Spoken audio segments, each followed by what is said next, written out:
Hello, I hope you are enjoying the conference so far. My name is Laura Kelly, and I'm absolutely delighted to be presenting to you today about supporting pupils with additional needs. It was great to see so many familiar names had registered to attend the conference. My plan for today is to give you some context and background behind this presentation. I'll then navigate the website. We'll look at the characteristics of good practice teaching food and nutrition to pupils with additional needs, some resources to support, and then further information. So a bit about me. I have been teaching now for 14 years in a mainstream school and have experience teaching pupils with a wide range of additional needs. I'm so conscious and mindful of the audience today that there will be teachers who are going through their training, or newly qualified teachers or experienced teachers in mainstream, whether that be secondary or grammar, or then also perhaps teachers with a home economics background in a special school. I'm a member of the British Nutrition Foundation Working Group and more recently the BNF Additional Needs Working Group.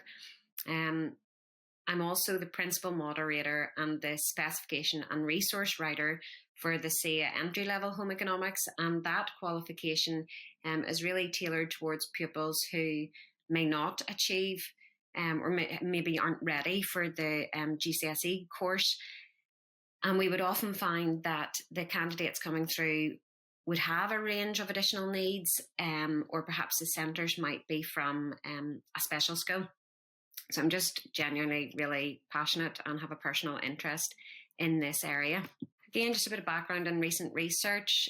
According to figures published by the Department of Health, more than 13,000 children between the ages of 4 to 15 have an autism diagnosis, making this figure almost 1 in every 20 children in Northern Ireland. Evidence suggests that teachers do not receive specific training on managing this complex condition, and whilst the Disability Discrimination Act 1995 has created an inclusive education opportunity for pupils with additional need, Wilkinson states that there are still barriers to its implementation, which will have a potentially negative effect on the overall educational experience.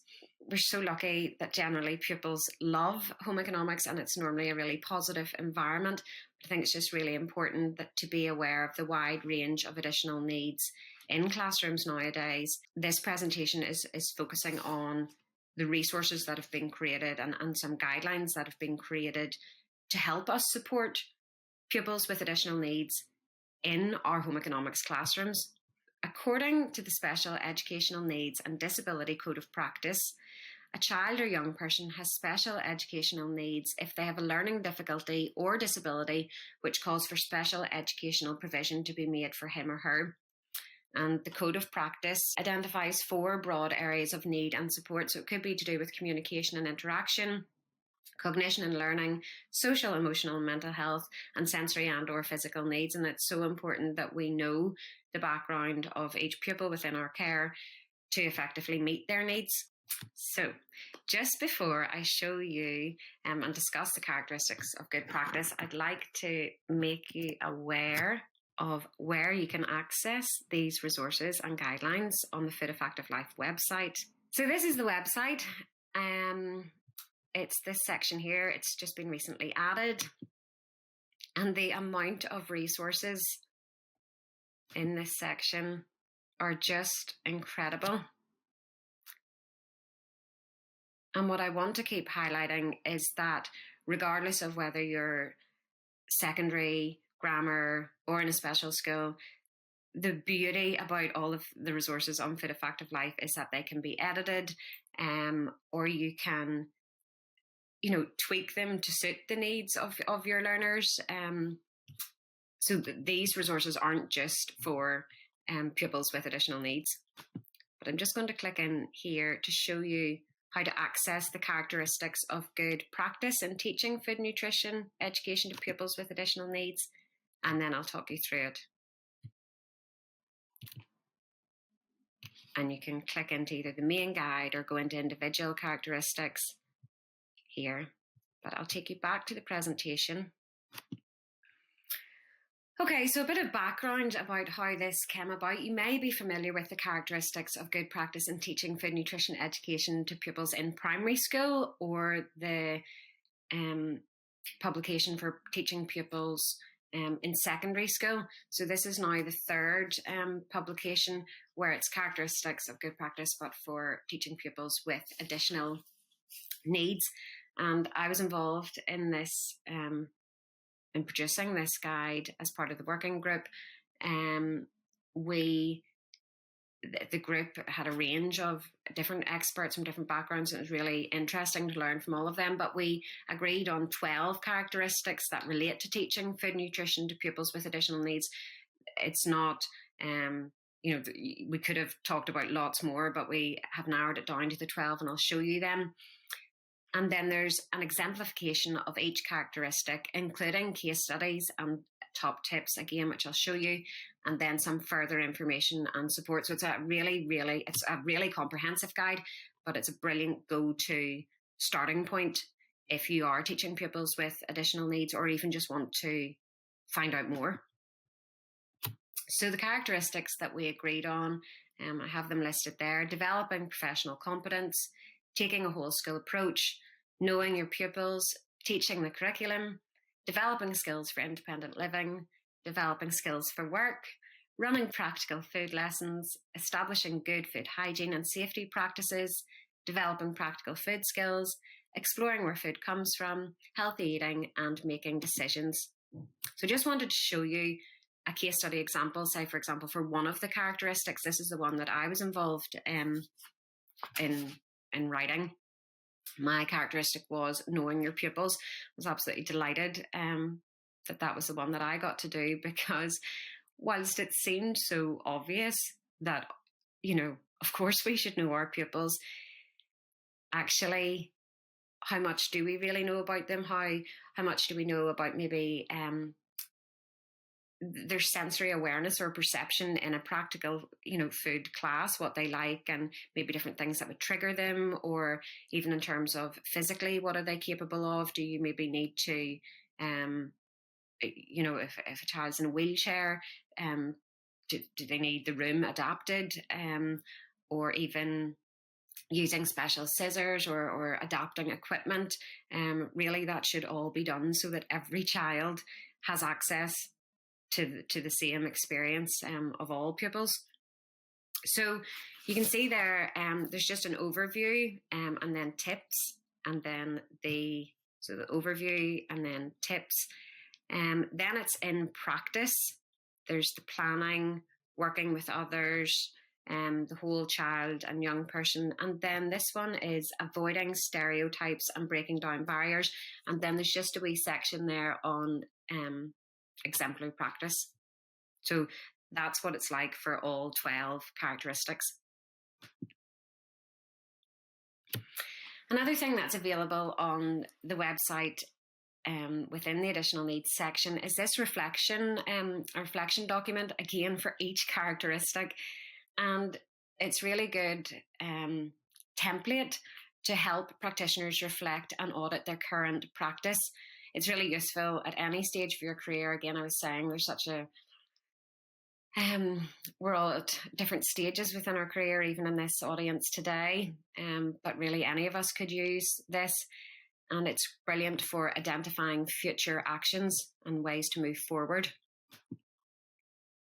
I can't believe this. This is a mapping document that has been created from BNF. Thank you so much for all the different topics. And that's just like 1.5 of the topics, the Eat Well Guide and 5 a Day, where they have so many links to resources, again, that can be used for any like age or stage or class, because just to mention again, they can be edited. So this is some of the resources in action that are from the additional needs section.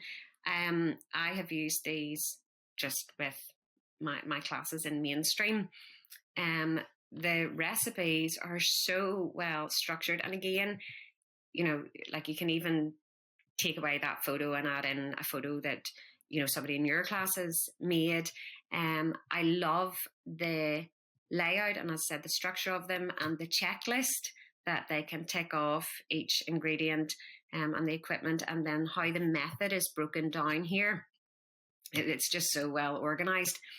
But this in particular, these widget recipes, again, I've actually showed them to some of my classes and taken away the words underneath the symbols or the pictures, and asked my class then to write out the instructions just based on the picture prompt, and they've really enjoyed that. The cooking videos are incredible. The videos have been recorded with pupils, some of them with additional needs, and they're a really, really good step-by-step guide. I've even found it useful to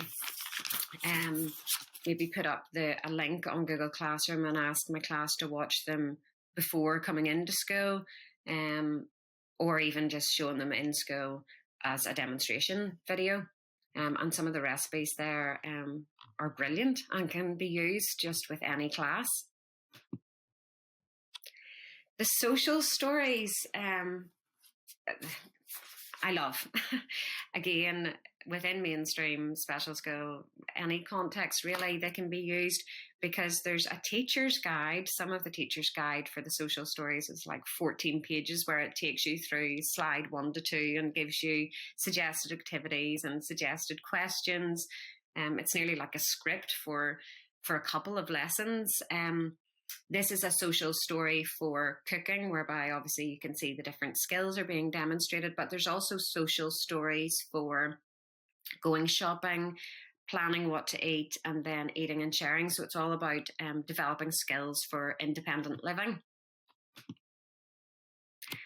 Again, just in terms of developing skills for independent living, these are some of the resources and activities that I have used even with my classes. This one here, it's a really good fun. I've used it with Key Stage 3, where you cut out the equipment and the names of the equipment are there, and you just do it as a matching activity. And then similar, a food skills one.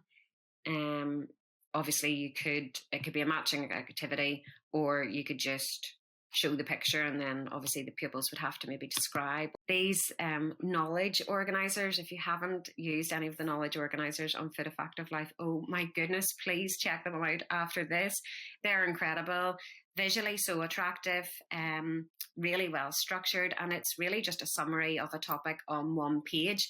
So that's one there on where food comes from. But then these resources here were from the additional needs section of the website, really trying to highlight that often whenever I'm planning a lesson, I dip into each of the different sections of the Food Effective Life website. I don't ever just think that if it's a class with additional needs that I'm just going to use the additional needs section.